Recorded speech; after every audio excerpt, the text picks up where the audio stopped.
I want you to think about for a minute just the high school graduate that enters into the Army. This young recruit enters into and really has their identity, his or her identity, really transformed into something extremely different.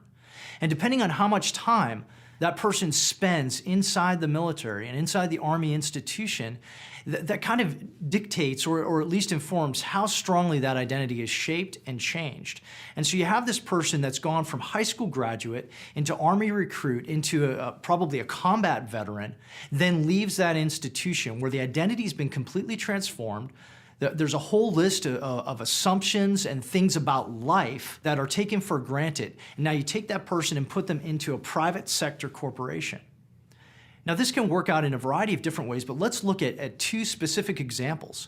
In the one case, let's say that individual joins a defense industry company that is structured very much like the Air Force, the Army, the Marine Corps, in a sense of a hierarchy, in a sense of having a lot of veterans within their institution, and as far as doing a mission set that supports what the Army and the Air Force currently do.